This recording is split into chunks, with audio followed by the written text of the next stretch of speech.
Iniciamos con esta teleclase nuestro estudio sobre Cristología. ¿Qué es la Cristología? ¿A qué hace referencia esta materia teológica que se conoce con el nombre de Cristología? Bueno, como su nombre lo indica, precisamente trata sobre la persona de Cristo y sobre su obra redentora, sobre los conceptos de soteriología. Por lo tanto, vamos a transitar y vamos a, en este año y en Cristología, vamos a trabajar distintos aspectos que hacen a la vida de Cristo y a la obra de Cristo en favor de nuestra salvación. Vamos a estar trabajando distintos asuntos que, basados en una sistematización de los distintos conceptos, nos pueden ayudar a aclarar quién es Jesús, quién es Cristo, y aspectos sobresalientes de quién Él es, reflejado tanto en el Antiguo Testamento como en el Nuevo, para de esa manera poder familiarizarnos y entender algunos conceptos que la Iglesia cristiana enseña respecto de quién es Jesús, ¿no? La segunda persona de la Trinidad. Y acá ya entramos en conceptos que, si bien lo vemos en otra materia, pero nos estamos acercando con esta idea y con este concepto respecto de temas doctrinales muy concretos y a veces complejos también. Por lo tanto, vamos a estar recorriendo distintos aspectos que hacen a la vida y obra de Cristo Jesús, el Mesías. En este primer acercamiento quiero estar compartiendo con ustedes algunos de esos aspectos fundamentales para poder entender quién es Jesús, quién fue Jesús, quién es Jesús. Y de hecho que nuestro trabajo va a estar sustentado por lo que dice la Escritura, pero también cuando analicemos las distintas doctrinas que surgen respecto de la Cristología, nuestro acercamiento va a incluir el pensamiento de grandes hombres de Dios que pensaron también al respecto. Pero hay varios momentos en la vida de Jesús que quiero en esta oportunidad plantear y resaltar en esta primer clase, como para acercarnos a quién es Jesús. Varios conceptos y aspectos de su vida que podríamos nosotros considerar como misterios también en la vida de Jesús. Y que algunos de ellos los vamos a desarrollar profundamente en algunas de las demás clases. El primero de estos misterios tiene que ver, el primero de estos momentos en la vida de Jesús, tiene que ver con su encarnación. La encarnación de Cristo. Cuando hablamos de la encarnación de Jesús, hacemos referencia al acto de amor más asombroso e inexplicable. A eso se refiere la palabra misterio, ¿no? A un acto inexplicable, a la manifestación más grande del amor de Dios, porque es Dios en la persona del Hijo quien se hace presente en nuestra realidad humana. Es Dios en la persona de su Hijo Cristo quien se acerca hacia nosotros con la misión y el plan de salvar a la humanidad. Por lo tanto, comenzar a pensar en Jesús es pensar en ese acto y en ese momento. ¿Cómo ocurre? ¿Qué implica la encarnación? Lo vamos a desarrollar más profundamente en una de las próximas clases. El segundo momento que me parece importante pensar es que ese Jesús, quien vino, nació como un niño en Belén, creció, entre otros, como cualquiera más, ¿no? Llegado un momento, la Biblia nos dice que Jesús comienza su ministerio a partir del momento de su bautismo.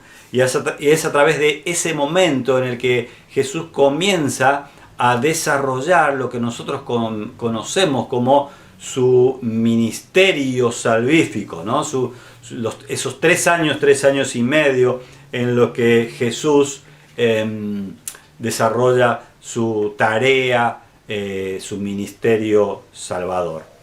El acto del bautismo de Jesús también está cargado de elementos muy significativos. Allí aparecen con mucha claridad las 3 personas de la Trinidad.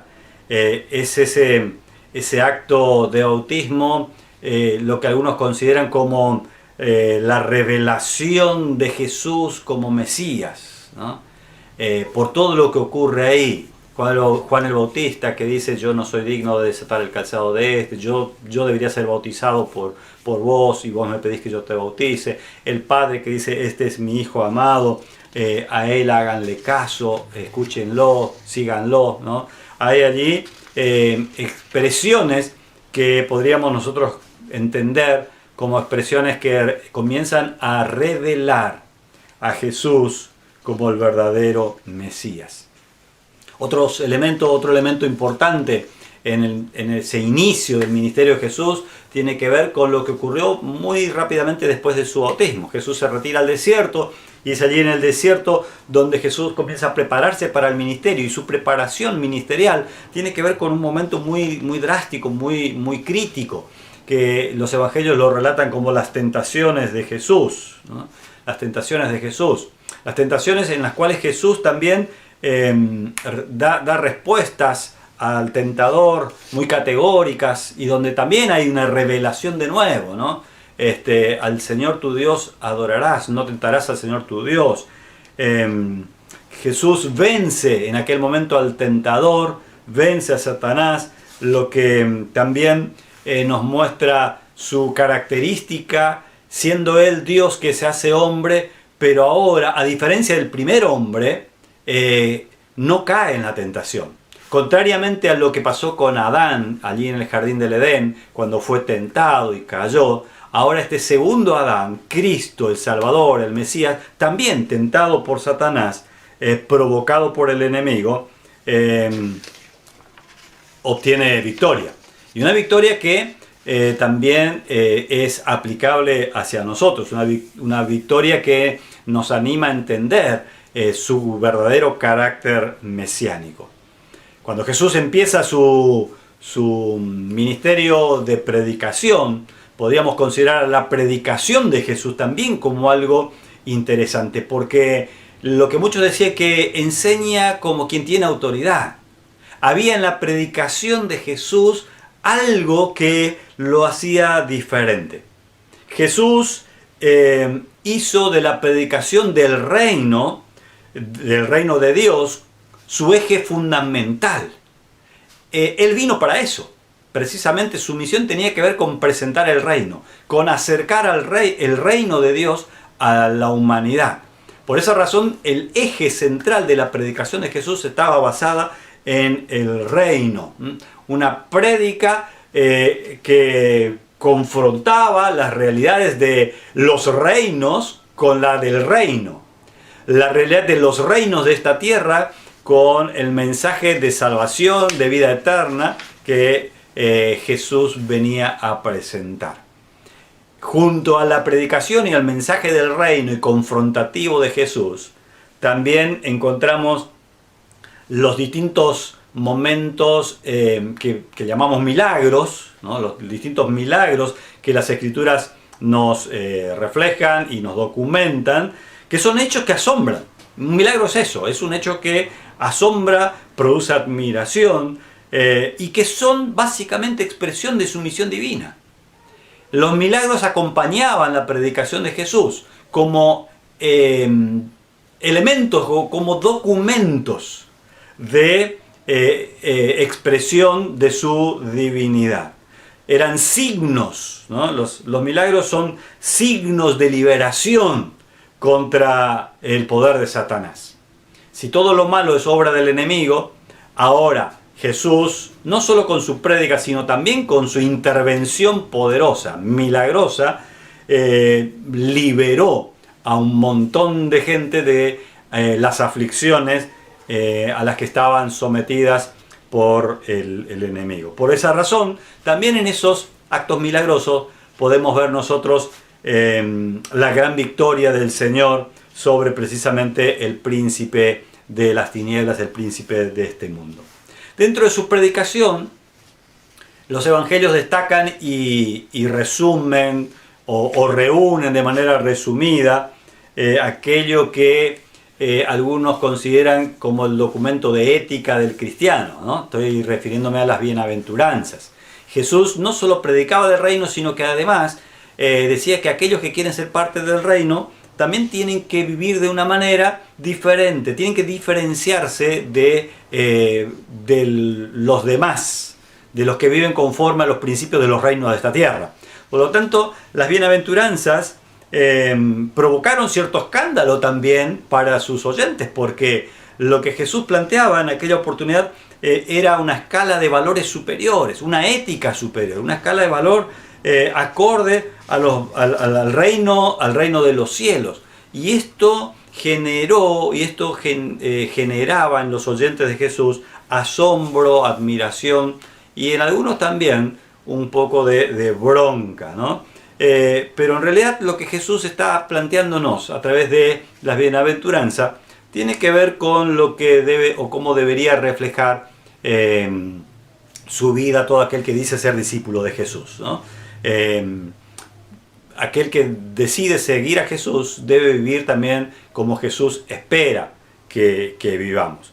Por eso cada una de las bienaventuranzas comienza con la expresión dichoso, aquel que, bienaventurado, aquel que... Y fíjense a quienes enfatiza: bienaventurados los pobres, los hambrientos, los desposeídos, los que lloran, los que sufren, los que padecen, ¿no?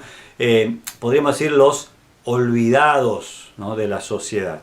Jesús nos muestra también su misericordia en favor de todos ellos. Y de hecho que la humanidad toda es una humanidad, la humanidad que vive lejos de Dios, es una humanidad que necesita de la intervención del poder del Evangelio. Jesús viene a mostrarnos que los que decidimos seguirle tenemos que vivir también reflejando fielmente su amor y su pasión por aquellos que están necesitados. Por último, lo que quisiera mencionar en esta introducción tiene que ver con lo que conocemos como la transfiguración de Jesús, ¿no? El misterio de la transfiguración como un acontecimiento también en la vida de Jesús, como un acontecimiento de oración.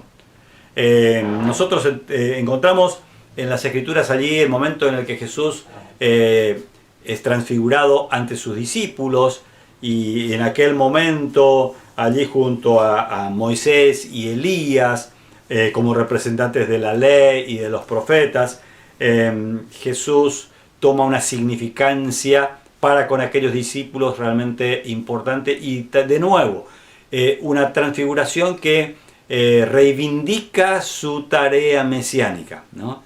Reivindica su tarea mesiánica, porque ahí, ante la aparición de Moisés y de Elías en aquel monte y en aquel momento de oración, de intimidad con sus discípulos más cercanos, Jesús es reivindicado como el Mesías, como el Salvador, como testimonio de su divinidad, como preparación también para lo que vendría, como fortaleza para lo que le estaba esperando y que tenía que ver con la muerte próxima en favor, precisamente su muerte redentora, sacrificial en favor de la humanidad. De hecho que en la cruz y en la resurrección como eventos cúlmines se manifiesta la verdadera gloria del Hijo de Dios, ¿no? Donde ese Jesús que había sido transfigurado ante su grupo de amigos y vindicado como el Salvador, con toda esa gloria que lo envolvió en aquel momento, tal es así que los discípulos dijeron: nos quedamos acá porque esto es fabuloso. La muerte y la resurrección de Jesús manifiestan su verdadera gloria como Hijo de Dios, ¿no? Es por esa razón que la Iglesia cristiana pone foco en la muerte y en la resurrección de Jesús. en la muerte y la resurrección de Jesús como ejes centrales y fundamentales del mensaje cristocéntrico. Jesús vino, vivió, predicó, enseñó, hizo milagros, se manifestó su gloria, pero por sobre todas las cosas dio su vida en un sacrificio en favor de, pero a la vez no quedó en aquella tumba, sino que resucitó. Y el mensaje de la iglesia centrado en Cristo es un mensaje de vida, es un mensaje que produce vida. Por lo tanto, la vida y obra de Cristo, que incluye su muerte y su resurrección, son ejes fundamentales a través de las cuales nosotros podemos conocer a ese Cristo y su obra en favor de cada creyente.